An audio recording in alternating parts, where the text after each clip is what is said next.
ယောခါစကိုင်းရီဝမ်းမှာခိုးသူငတ်တဲ့ပြကဤသို့ကျုံးရပါတယ်ငါကိုသရုံးမပြရတော်တာတီတက်ရတော်အံ့မရတော့ကအဘဲသူဝိအံ့နီလို့ဆိုပါတယ်ထိုစကားကိုကြားတော်မူသောဥပတံမြင့်ဖြင့်ဖမ်းရရတော်မူပြီးမင်းကြီးလဲနင့်ကိုငါမိပြီရဲရင်ပစိအစရှိတဲ့ဓားလန်တန်ချင်းမှာအဖေကိုလိုတနီလို့မေးတော်မူပါတယ်ငတ်တဲ့ပြလဲမင်းကြီးငါကိုမိပြီဖြစ်သည်ကွက်လိုရကွက်တော်မူတော့ငါလိုတော့ကမင်းကြီးမိပြစောအုံမကိုလို့လို့ဆိုပြီးမင်းကြီးလဲတစိုးတစီများအမျက်တော်မရှိငါတို့တော်မင်းကိုစင်ပြီးဤသို့သောစကားကိုစွန့်ဝင်တယ်အချင်းဤမသေးလေကောင်နောက်နောင်တို့ပွဲရှိတဲ့ကအမှုတော်ကိုထမ်းစေရမယ်ဟူ၍ဥပမာကလေးကိုချစ်တော်ယောက်ျားသည်မြားကိုချစ်တဲ့ကဲ့သို့ငါလိုသောတငါသည်ကွန်ကိုချစ်တဲ့ကဲ့သို့ပြည်ရဲရေးကိုချစ်သောကြောင့်ထားတော်မူ၏ဥပဒံကျောင်းသုံးမြန်မာရာဆိုရင်စာမျက်နှာ132မှာကောက်နှုတ်ဖော်ပြချက်တရုံးမင်းပြလက်ထက်စကိုင်းမှာနေမဲ့ပြူတဲ့တခိုးစွမ်းကောင်းငတ်တက်ပြားကိုဖမ်းမိရင်တော့ရွှေတိုက်စိုးခတ်ပါတယ်တခိုးငတ်တက်ပြားနဲ့ပတ်သက်ပြီးလက်လန်းမိသမျှကျန်းစာအုပ်တွေတွေ့ရတာကထုံများလောက်တာပါငယ်စဉ်ကမြို့တော်ဦးသိန်းအောင်ကငတ်တက်ပြားစထုတ်ကြည့်ဘူးပါတယ်ငါပြောပြီးငှက်ပြောဘက်ပေါ်တဲ့အိပ်ပြပုံကိုမှတ်မိနေပါတယ်1945ဇူလိုင်လထုတ်တောင်းပြောင်းထွေလာရေးစရာမဂ္ဂဇင်းအတွဲဆက်ကိုအမှတ်1ပါဆရာမကြီးဒေါခင်မျိုးချစ်ဤ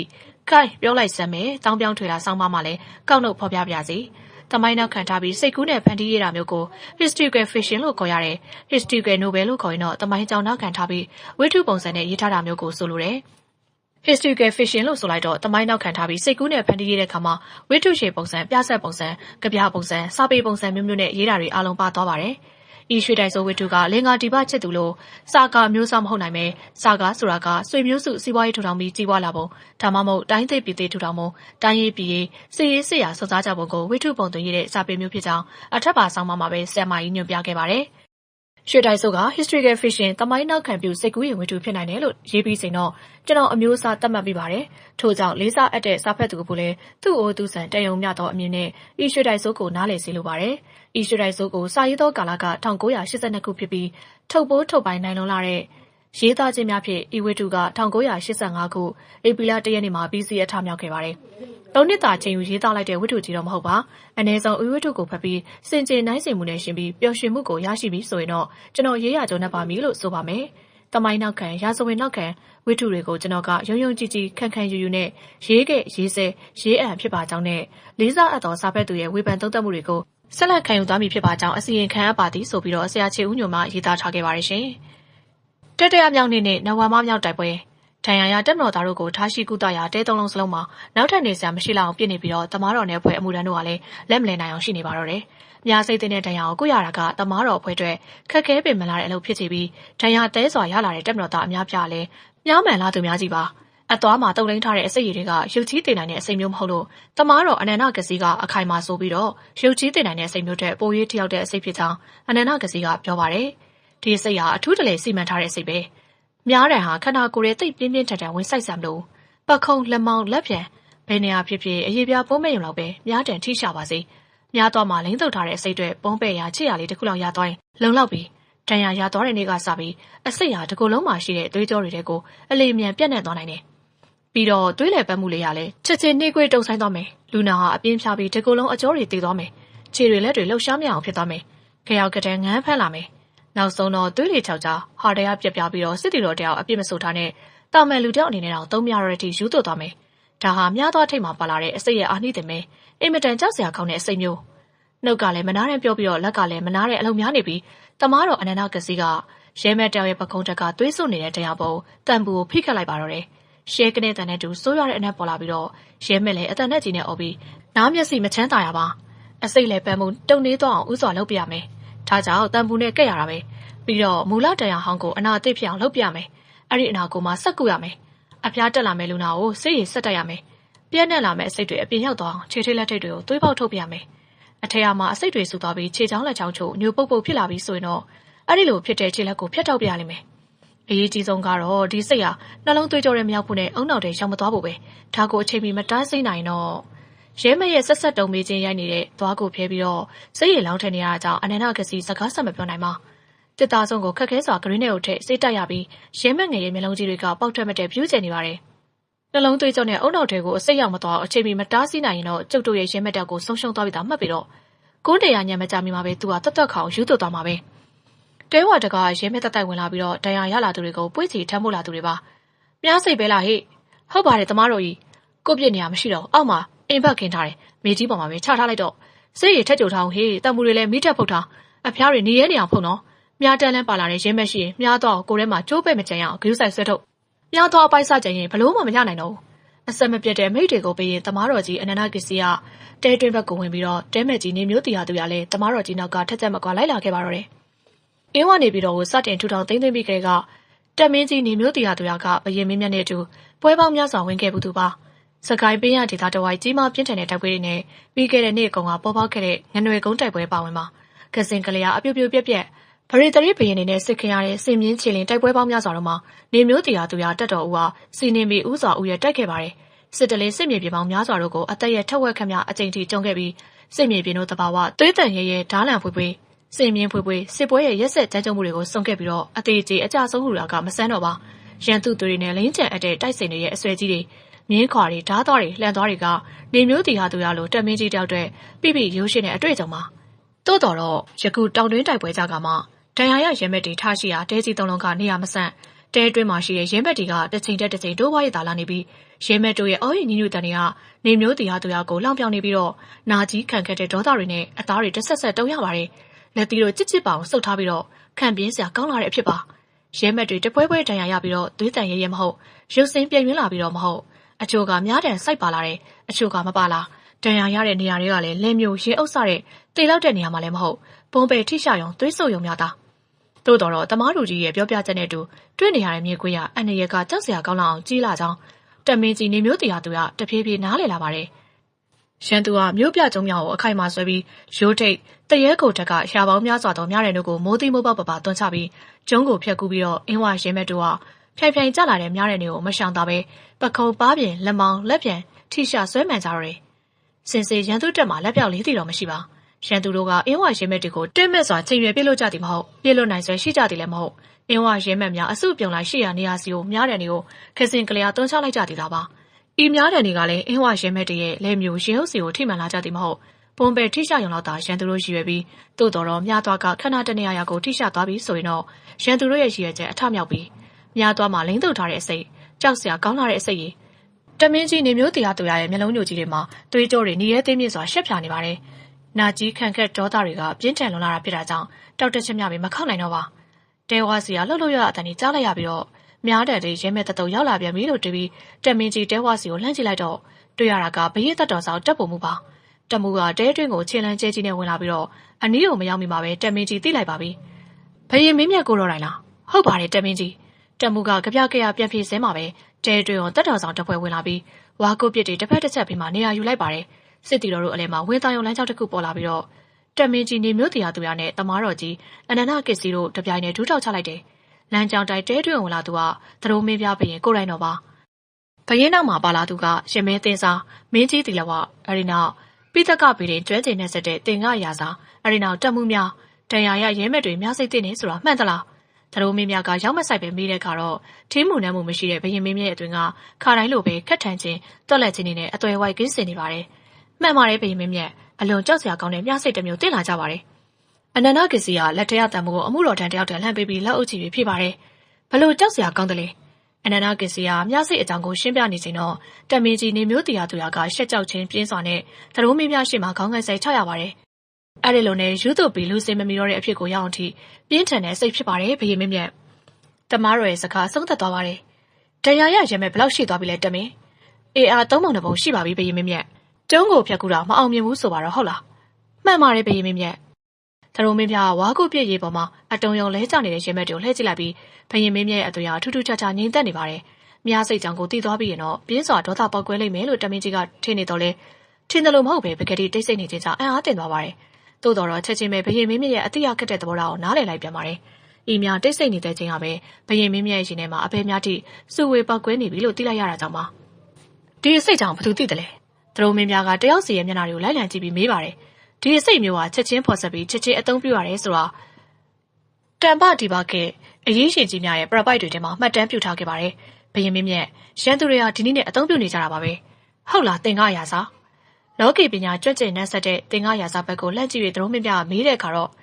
့မှန်ပါတယ်ဘရင်မင်းမြတ်ဒါဟာတန်တရကိုင်းဝေအရေးရှင်များဖော်ဆက်သုံးပြုခဲ့တဲ့အစိတ်တစ်မျိုးပါအရေးရှင်ကြီးတွေရဲ့ပရပိုက်ကိုရန်သူတွေလက်ဝယ်ရထားကြောင်းရှုံမားတန်တရားဖြစ်စရာမလိုပါဘူးဒါဟာတန်ပဒီပါရှေးခေတ်ကလက်နက်တစ်မျိုးဖြစ်ပါတယ်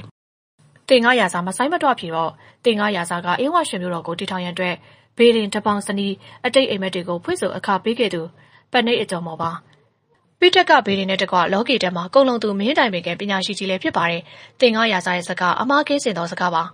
ဒဏ်ရာရရဲမဲ့တွေကအချိန်မီမကုနိုင်ယူသွကုန်ချမယ်မယူသွရင်တော့အကျော်တွေတုံဆိုင်ပြီးခြေလမ်းမလှုပ်ရှားနိုင်အောင်ဖြစ်သွားမယ်ဟုတ်တလားအနန္ဒကစ္စည်းဟုတ်ပါတယ်ဘယင်မင်းမြတ်တောင်တွင်းစားတရားပတိကကျွန်ုပ်ရဲ့အင်အားကိုအမှဲ့ကြွေကြအောင်ချွေးတဲ့နေတုံးနေရပဲ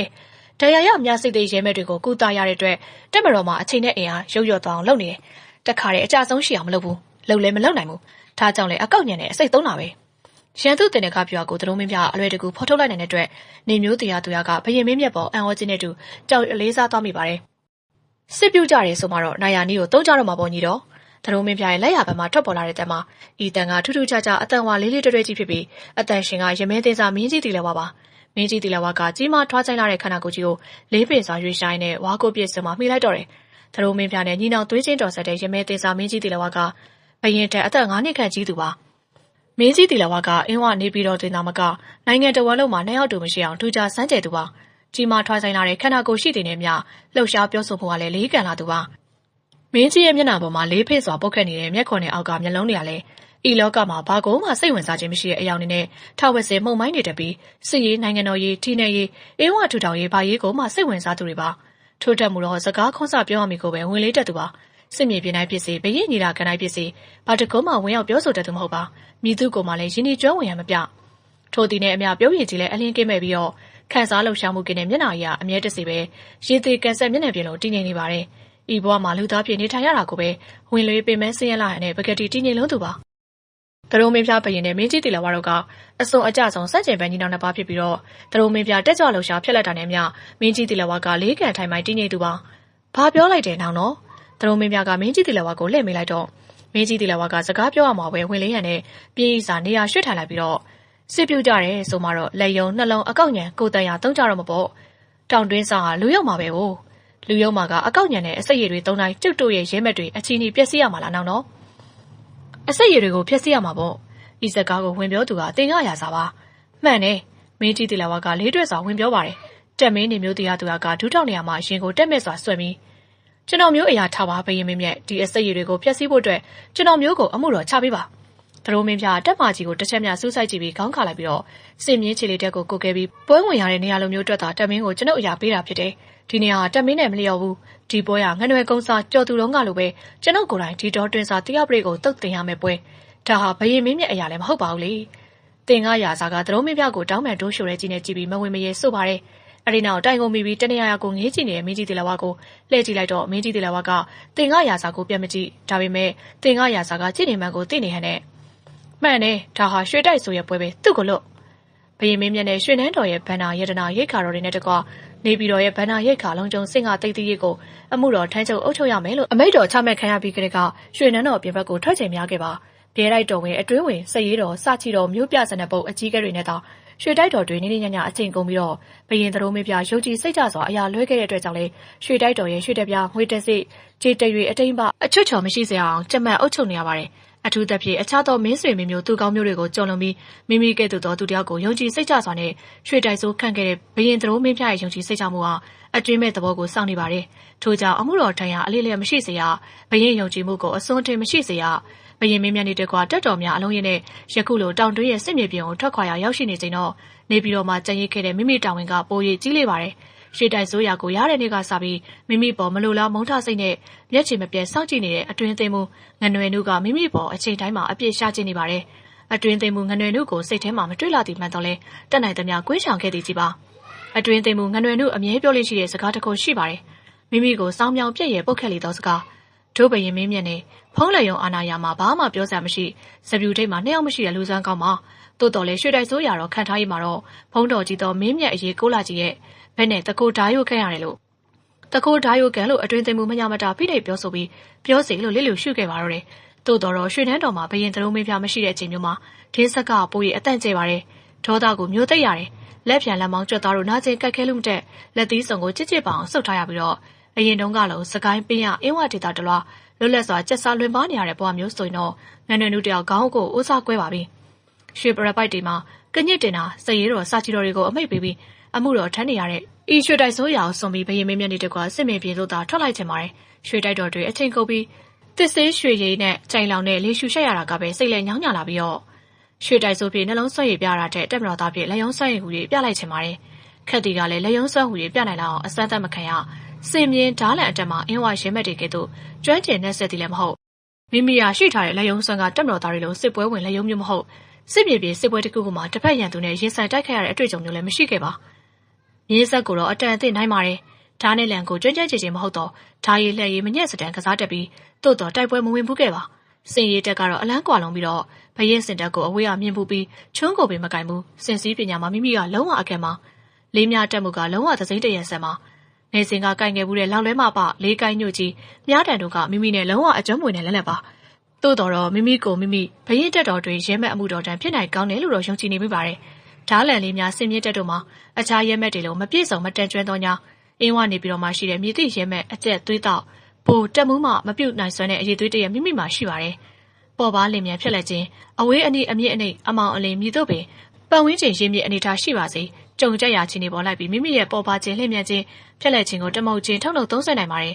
အမောင်မှာကြောက်တကောင်ရဲ့ဆူရှပေါ်ပါတဲ့ပုံမျိုးပုတ်တင်တကောင်လိုတဘာဝနဲ့လက်ရောညီတွေကိုရောင်ပြောင်းလဲဖျောက်ပြက်တဲ့ပုံမျိုးမိချောင်းတကောင်လိုအချိန်ကြာမြင့်ရှည်လျားစွာပကက်တီအသေးကောင်မချငိမ့်သက်ပုံမျိုးလင်းတို့တကောင်လိုအရှိအရက်နီးကြရမှတိုးဝေးလာတဲ့တန်ကိုနားထောင်ပြီးအတိုက်ခက်ကင်းစွာရှောင်းတိန်ပုံမျိုး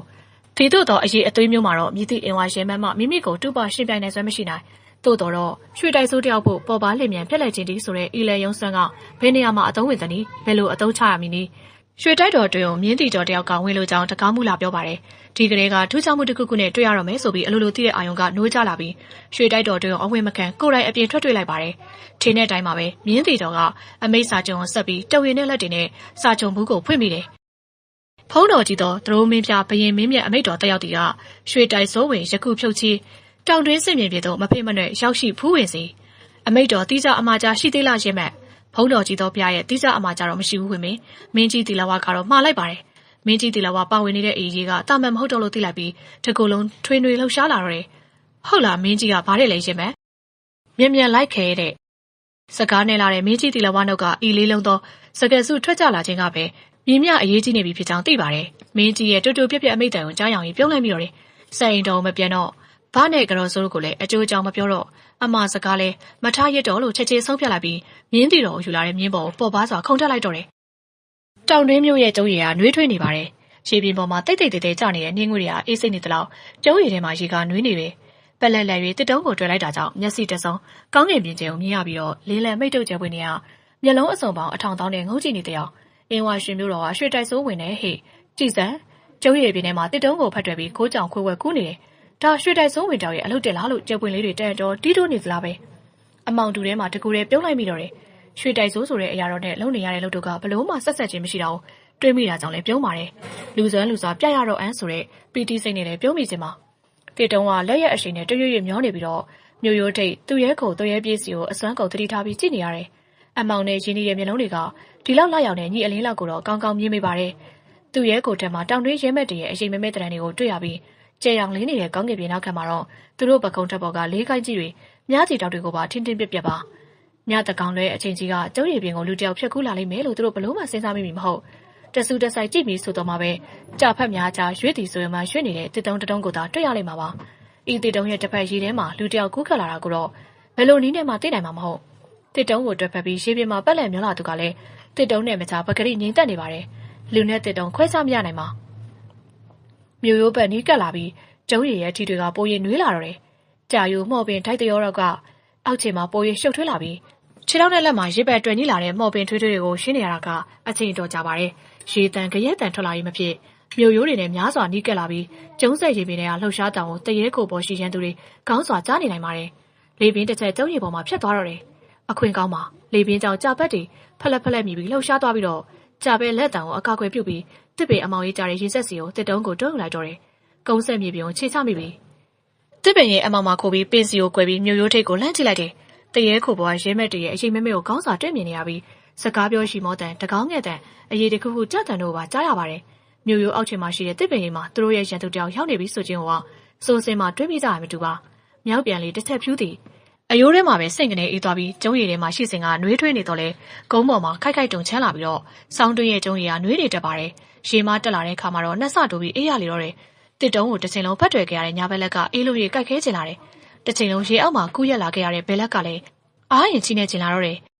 သွေးလေပတ်မှုမြင်မောင်းအသက်ကိုကြိမ်မှန်များစွာပြင်းပြင်းရှူထုတ်ပြီးတော့လက်ဝါးစုံကိုစုပ်ချီဖြန့်ချီပြူရပြီးလက်ချောင်းများထုတ်ချင်းမလောက်ပွတ်နေကြိတ်ချရပါတော့တယ်အသက်ရှူတိုင်းထုတ်တိုင်းနှာသေးပြမှာတစစ်စစ်ကြိုက်ခဲလာတဲ့ခန်းစားပြီးနေဆက်တူကမျက်နှာပြင်ပေါ်အပ်သွားများလားဆူရှာကြောက်ရောက်ပါတော့တယ်။အေးတန်ကမျောလင့်ထားသည့်ထက်ပြင်းထန်နေပါတယ်။တစ်ကြီးဝါရိတ်ကင်းမဲ့တဲ့တောတွင်းမျိုးရိုးနဲ့ကျုံကြလွင်ပြင်မှာတော့စောင်းရဲ့မြောက်ပြန်လေးကကြမ်းတက်ရက်ဆက်စွာတိုက်ခိုက်နေပြီးရေဆူထားတဲ့ကိုကြက်ပြင်အင်ဂျီကြောင့်စောင်းလေရဲ့အေးတန်ကိုပို၍ခါသည့်စွာခံနေရပါတော့တယ်။မီးလင်းဖို့ဒါမှမဟုတ်ပါစကကိုနိုးစော်တဲ့တရေတစ်ခုခုရရင်တော့ခေါင်းလေစွာလို့မိုင်မဲစွာတောင်းတလိုက်မိတယ်။မခံမရက်နိုင်လောက်အောင်ခိုက်ခိုက်တုံလာတဲ့တရင်ကမှာတော့အာယုံကဖြက်ခနဲ့နိုးကြလာပြီးအတွေ့အကြုံဒါမှမဟုတ်အလေးချင်းကြောင့်အလိုလိုလှုပ်ရှားလာတဲ့အာယုံမှာ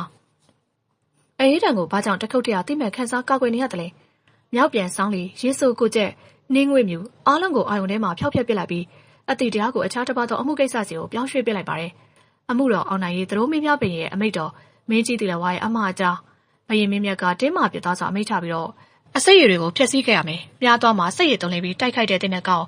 ဦးစီးသူတယောက်ရှိလိမ့်မယ်ဒင်းကိုပါတုတ်တင်ဖြစ်ခဲ့ရမယ်မင်းကြီးတီလာဝါကတော့ထုံးစံတိုင်းအလွန်နှဲပါတဲ့စကားလုံးတွေနဲ့မှားလိုက်ပါတယ်မင်းကြီးကြိုက်တယ်လို့လို့အောင်မြင်ပါစ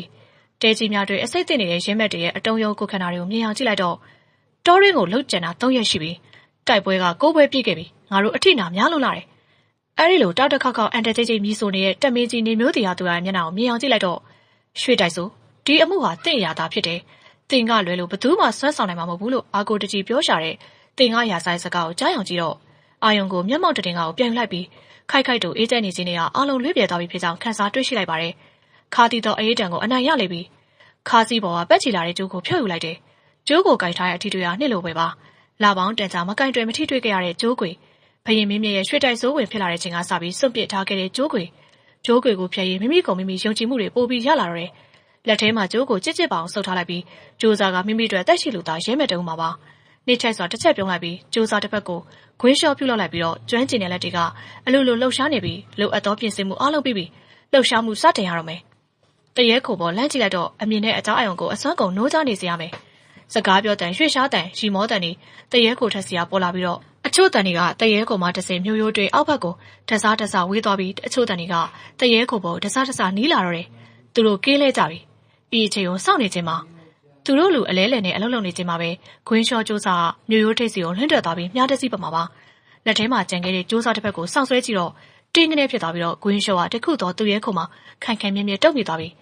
ကျိုးကိုထိန်းကင်ပြီးမျိုးရိုးနံရံတို့ခြေစုံပစ်ခါတက်သည်မျိုးရိုးနဲ့ကက်တုံခွာတုံတစ်ချက်အချိန်ယူလွှဲလိုက်တိုင်းတလန်ကွာအထက်ကိုတက်သည်မျိုးရိုးကိုခြေကံမှာခြေများပြည့်ထိအောင်ကန်သည်အချိန်လဲကောင်းသည်အတန်လဲလုံးသည်မျိုးရိုးမှာအုပ်ဆအုပ်နာတွေလွှင့်ကြစီအောင်တော့အတန်ခတ်အုပ်အုပ်တရဲကိုနဲ့လက်တက်ဖောင်စာတီချိကက်မိပြီတတိကြီးစွာထားမဲ့အချိန်ပိုင်းမျိုးရိုးမှာတကုံလုံးပြပြနေအောင်ကပ်ပြီးလှုပ်ရှားမှုအလုံးကိုရက်တက်လိုက်ရတော့တယ်တရဲကိုထက်မှအဆောက်ရဲမဲ့တို့ရဲ့စကားပြောတန်တိုင်းသာလွှင့်လာပြီးတော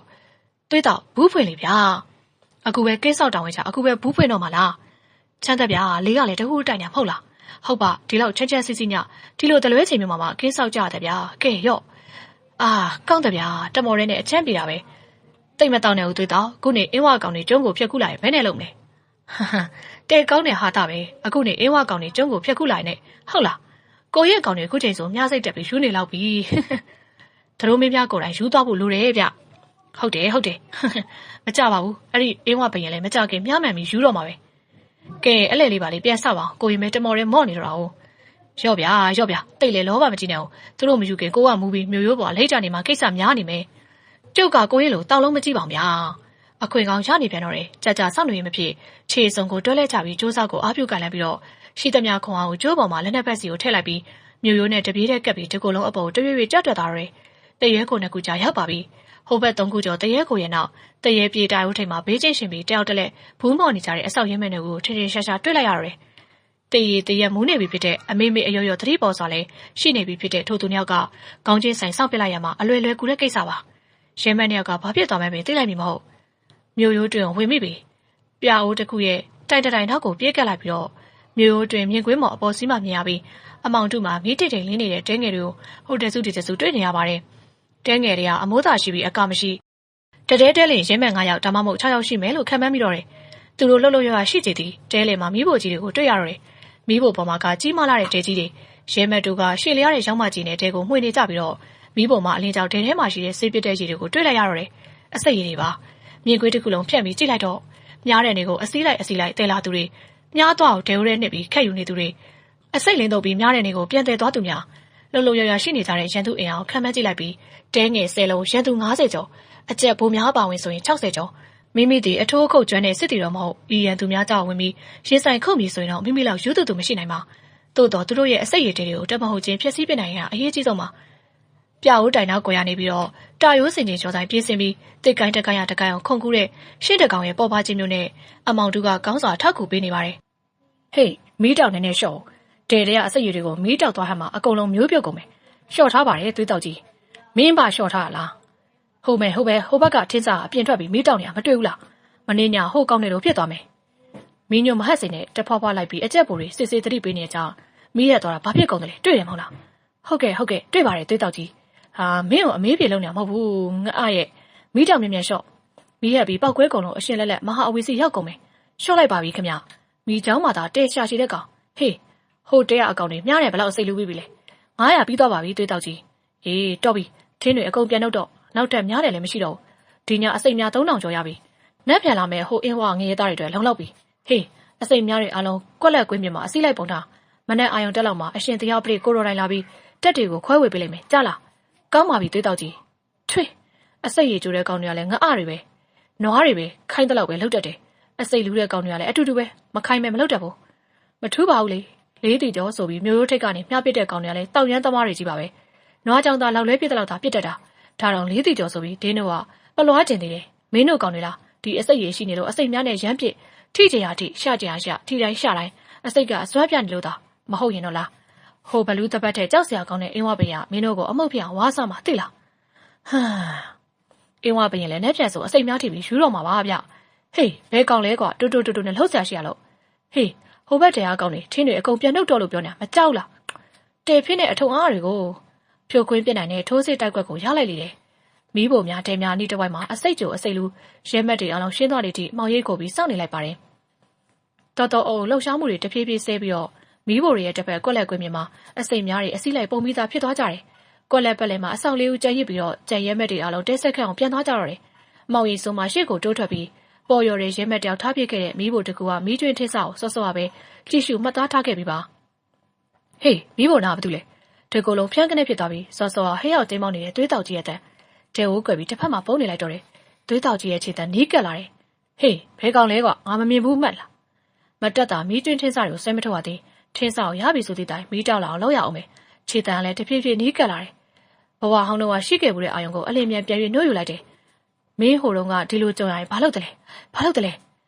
အသိဉာဏ်ချက်ချင်းပွင့်လာပြီးတော့ကျုပ်ပါသွေးတောက်ကြီးမီးကြံနေတယ်လို့ပြန်ငိမ့်နေရပါအေးမင်းတကောင်ပဲလူသိဉာဏ်ရှိသေးတော်တယ်ဟိ